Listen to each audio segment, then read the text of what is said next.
So in the past few months, we've been receiving teachings on a commentary by Shantideva. And one of the points of the teachings is equalizing self and others, exchanging self and others. And this is a fundamental truth, regardless of what living being, what they look like, how much money they make, what they do, is that the fundamental truth is that each and every one of us, without exception, wants to be happy and not suffer from the time we open our eyes in the morning to the time we go to sleep, and probably even in our dreams. And that happiness is going to be different. The kind of suffering we experience is going to be different, but that is a similarity that makes a sameness among every living being, human and non-human. So if we're going to cultivate this beautiful, vast mind of bodhichitta, of wanting to benefit each and every one of them skillfully and to become a Buddha to do that, we've got to be able to see them at this point in our practice as being just like us. And so His Holiness has probably made this statement in the course of his life teaching probably thousands and thousands of times. And during the course of my practice life, I've said, yeah, of course everybody's like me, wants to be happy and not suffer. And so we've been doing this Monday night class on Zoom over many, many years, and we're at this point of another book that's talking about equalizing self and others. And when we share in this class, we make a commitment personally to ourselves, is that we want to be able to come from a place that we understand this in our hearts somewhere. That is not just coming off the top of our heads, but it's coming from someplace within our hearts, some understanding of it, some integration of it. And so what I found out, and that part of this practice is to get us to step down from this mountaintop of the big I, whose happiness is most important and whose suffering is to be alleviated immediately, and to come down into the lush, fertile valley of being with all sentient beings in similarity and all wanting to be happy and not suffer. And I have seen in the past while that I have some serious inconsistencies in this practice, and that I see myself as having standards, a bar that is raised to a certain height in my mind, usually unrealistic for different living beings, on what their happiness looks like, and if it is something that I can say, of course, we're just alike. Their happiness, their suffering, just like mine, the same desire is there. So there's a number of different levels of bars that I have in my standards of who I see similar to me. I'm going to share the first bar, and then we'll go up from there.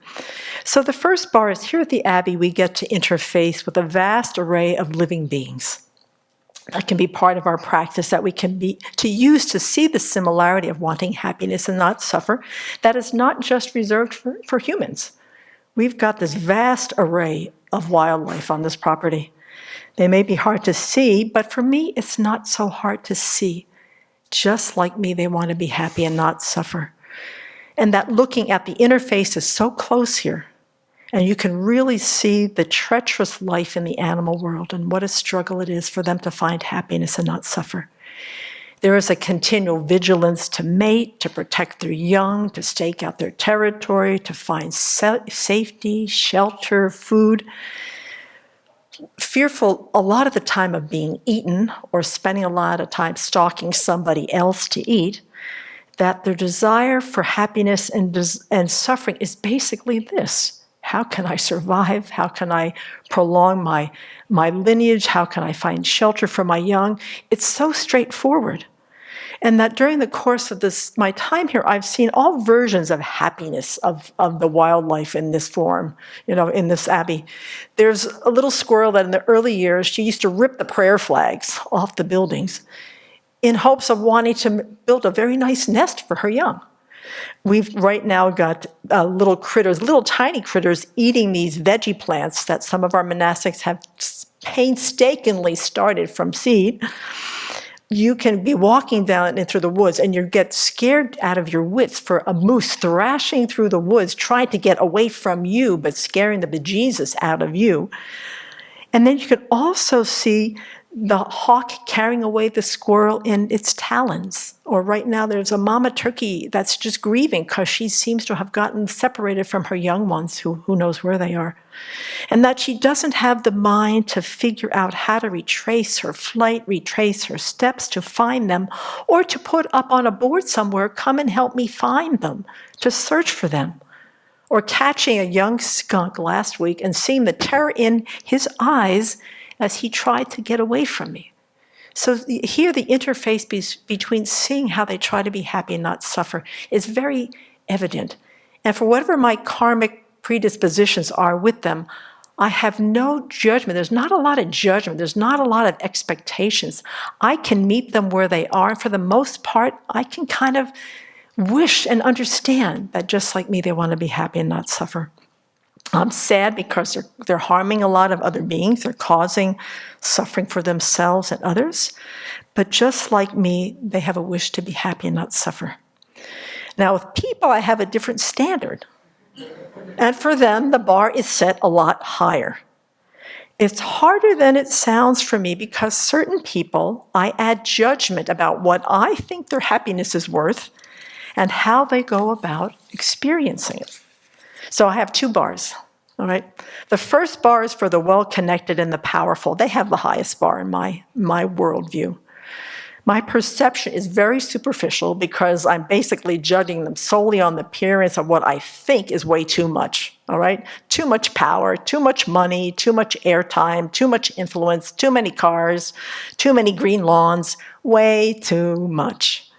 Their sphere of influence can really impact others while they're seeking their happiness and avoiding suffering.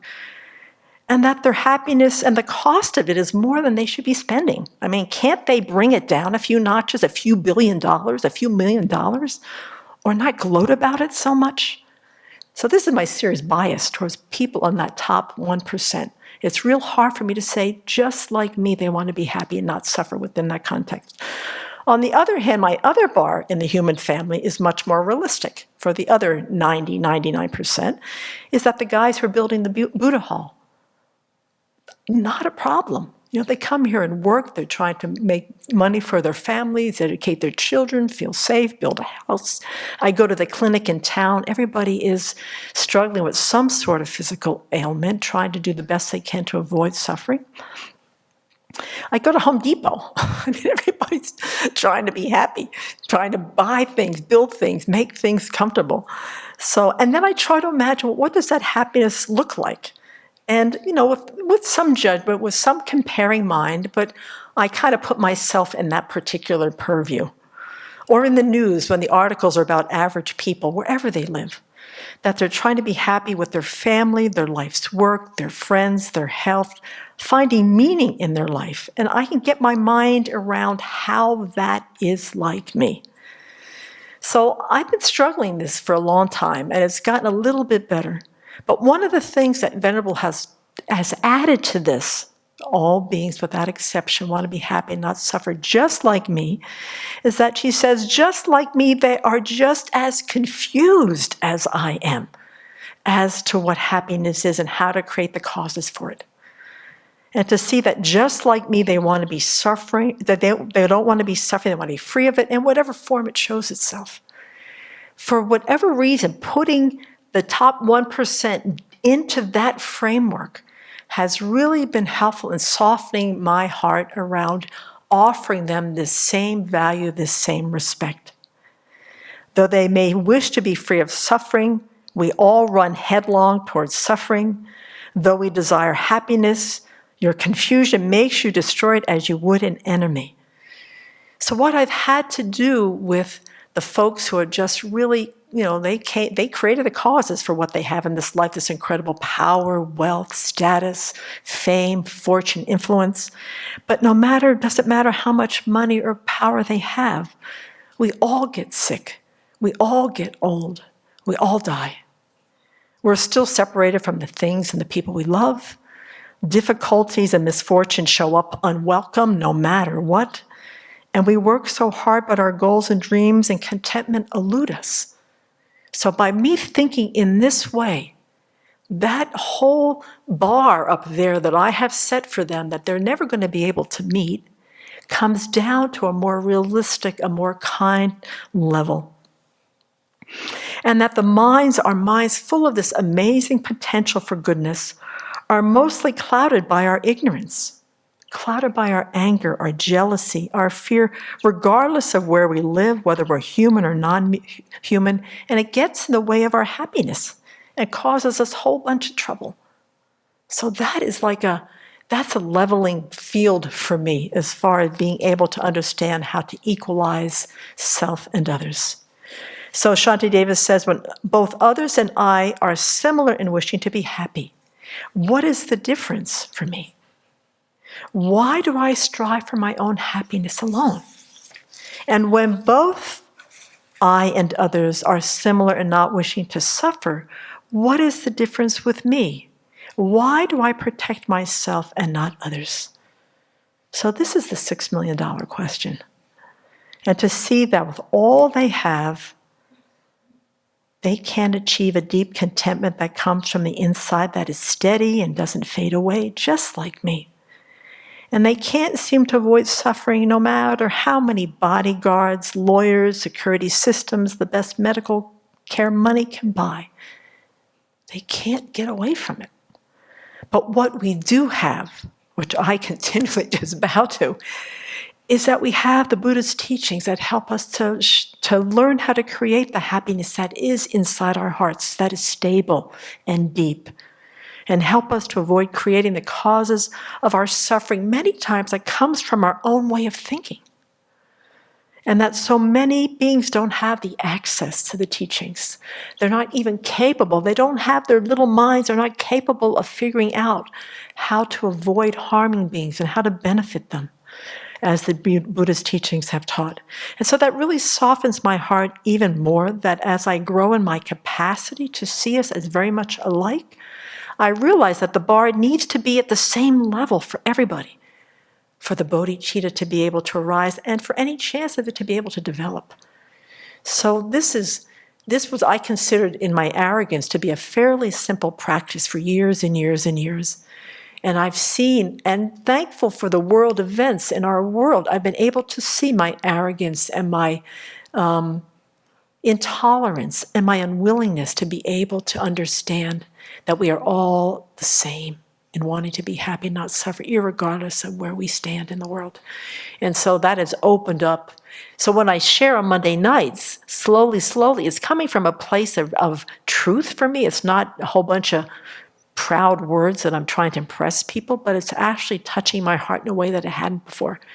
And so I really appreciate the teachings and just wanting to make this real. Because if I want to develop this beautiful mind of bodhicitta, I've got to figure this out. I've got to be able to hold everybody in my heart equally with this love and compassion. And so that's really what I want to share with you, that it's possible.